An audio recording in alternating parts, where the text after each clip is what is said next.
Greetings and welcome to just a long-delayed community news video. I haven't been terribly active lately, and I really must apologize for that.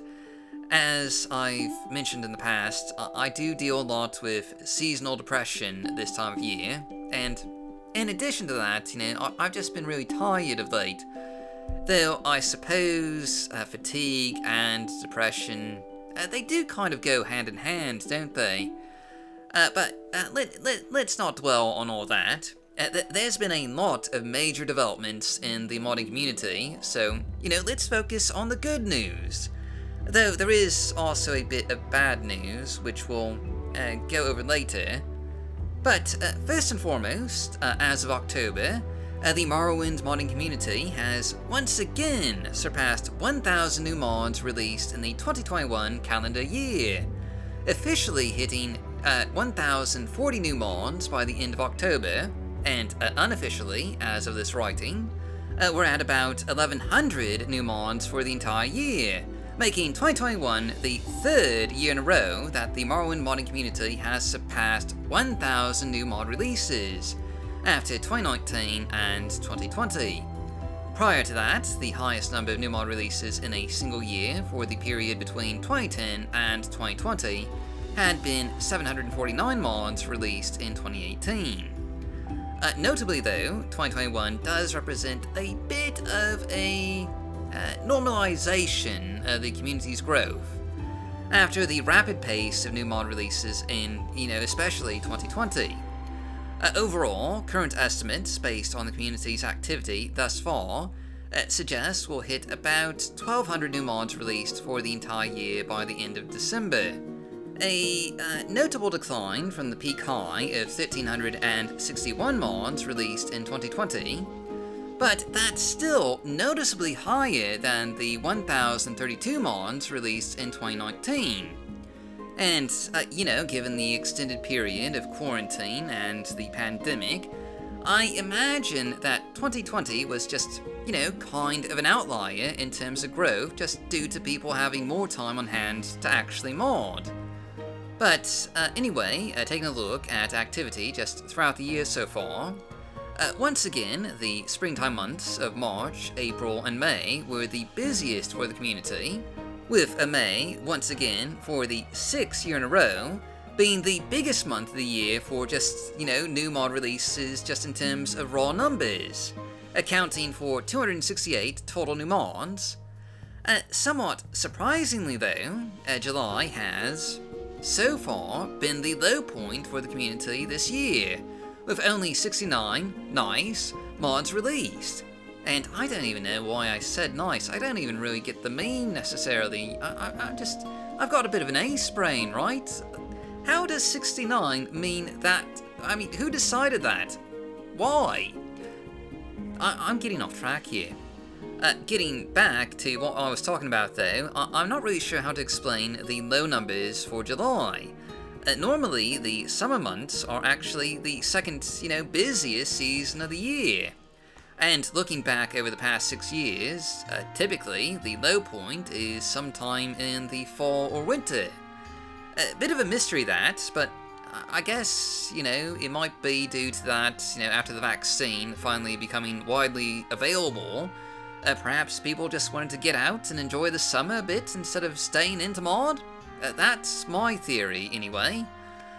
Moving on, there's been a lot of major developments in the community recently, with major updates from OpenMW, Morrowind Rebirth, Morrowind Crafting, MGE XE, Data, AshFall, and, just lots of progress from the province mods. Notably, as you've probably already heard, OpenMW 0.47 has been released, bringing a ton of new features with distant land, support for ground cover mods, improved lighting, and just tons of other stuff. If you haven't seen it yet, you'll find a link to the OpenMW 0.47 release commentary just down below, or, up in the cards somewhere. But anyway, Morrowind Rebirth 5.6 has also been released just in the past couple of weeks here, including a vast array of new additions, features, and major changes, as indeed, every new version of Rebirth adds quite a bit. But the eye-catching stuff includes an updated overhaul of Aldrune, Dagenfell, Ebonheart, and the Shilgorad region. I'm currently working on an updated overview video to be released sometime over the next couple of weeks, but in the meantime, you can check out the full changelog just linked down below.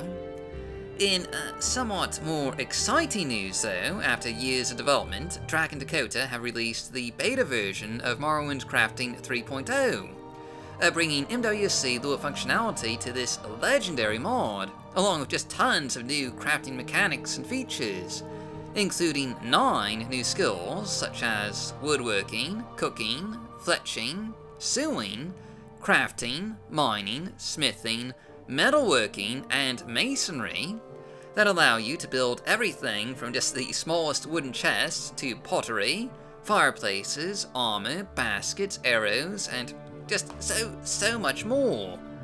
We'll be doing a proper showcase of Morrowind Crafting 3.0 just, sometime in the coming weeks.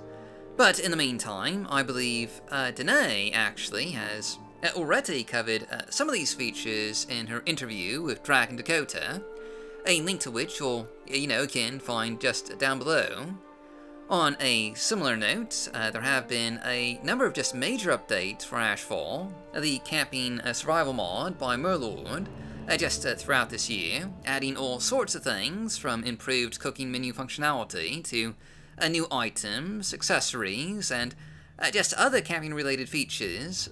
So much so that our old showcase video is now very, very out of date, and I'm going to have to put together a new showcase just to be representative of everything you'll find in AshFall. But it will be a while before we can actually manage to do that.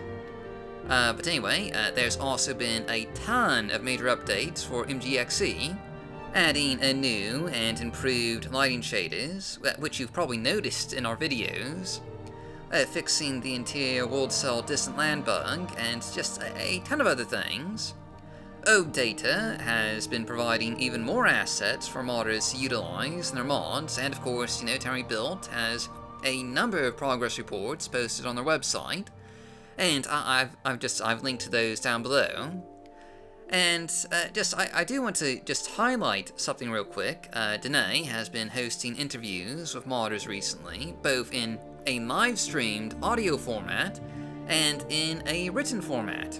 And she's talked with everyone from modding legends like Archimaestro and Terry's, Melchior Dog, Abbott, Drac, to newer modders like Vegetto, Billy Fighter, and Ring Comics. I'd highly recommend checking those out. And you'll find links to both the video playlist and the written blog just down below. And speaking of the blog, Danae has also been writing up weekly Mod of the Week summaries, which you can find on her website. It's a great way to keep up with just, the rapid pace of today's bustling modding community. Now, real quick, I would just, before we move on, I would just like to briefly touch upon our video schedule and planned video production. For the rest of November, we're basically just going to return to a 7-video-a-week format, with more of the day videos on every weekday and longer showcase videos on the weekends. In particular, regarding those longer showcase videos, the following list up on the screen is what we're going to mostly be prioritizing. Not all of these will release in November. Some of them will, by necessity, come out in December, but, we will try and get, just to as many of these as we can. Finally, I do have just a bit of bad news. I'm a bit late on reporting about this because I wasn't really around much in October, but unfortunately, there has been a death in the community.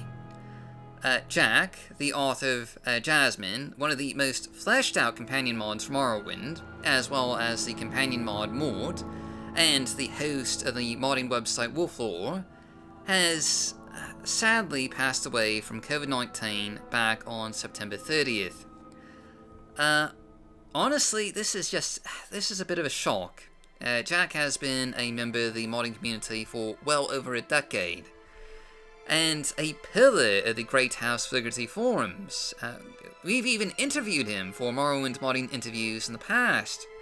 This is just a tragic loss for the community. And for those who'd like to pay their respects, I've included a link to the Great House Fligerty memorial thread down below. And, you know, I hate to leave off on such a low note. This is an unfortunate reminder that as many great developments as there have been in the modding community in 2021, we are still in the midst of a pandemic. Please do just be safe and stay healthy out there. We'll be back tomorrow with our regularly scheduled content. So, until then, I hope to see you all next time.